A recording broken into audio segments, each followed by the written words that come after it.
ప్రియా న్యూస్కు స్వాగతం. ఈనాటి ముఖ్యాంశాలు.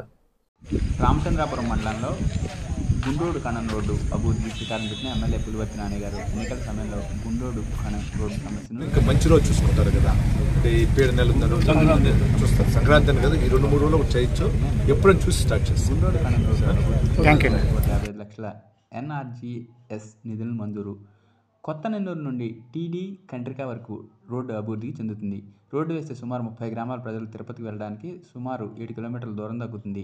గత వైసీపీ ప్రభుత్వంలో పాలకుల నిర్లక్ష్యంతో అభివృద్ధి నోచుకొని గుండోడు కణం రోడ్డు సమస్యపై సానుకూలంగా స్పందించిన ముఖ్యమంత్రి ఎన్నికల సమయంలో రామచంద్రాపురం మండలం ప్రజలకు ఇచ్చిన హామీని నిలబెట్టుకున్న ఎమ్మెల్యేకు ప్రత్యేక ధన్యవాదాలు తెలిపిన ప్రజలు ఇంకా మంచి రోజు చూసుకుంటారు కదా. అంటే ఈ 7 నెలలు చూస్తారు, సంక్రాంతి అని కదా, ఈ 2-3 రోజులు చేయొచ్చు. ఎప్పుడైనా చూసి స్టార్ట్ చేస్తాం. చూస్తుంటారు. చంద్రబాబు నాయుడు గారు ప్రవేశపెట్టిన రెవెన్యూ సదస్సులో భాగంగా ఏ విధంగా రాష్ట్ర వ్యాప్తంగా జరుగుతుంది, అదే చంద్రగిరి నియోజకవర్గంలో కూడా ఇప్పుడే కుప్పం బాదూరులో సమస్యలపైన కూడా సేపు అర్జీలు తీసుకుని రావడం జరిగింది.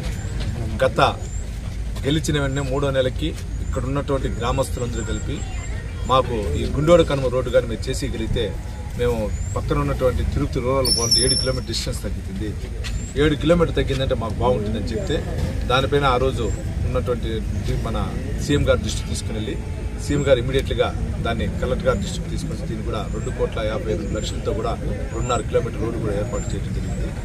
దీనివల్ల ప్రజలకు ఉపయోగకరం. ఇది మంచి ప్రభుత్వం అనేదాన్ని ఇది ఒక నిదర్శనం. ఇది అనుకుంటే గతంలో ఎప్పుడైనా చేసి ఉండొచ్చు.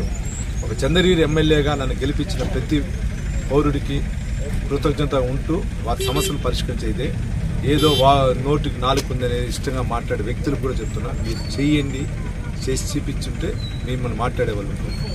నేను ప్రజలతో ఉంటా, ప్రజల మధ్య ఉంటా. ఇది మీకు అందరూ గుర్తుంచుకోవాలని కూడా కోరుకుంటున్నాను.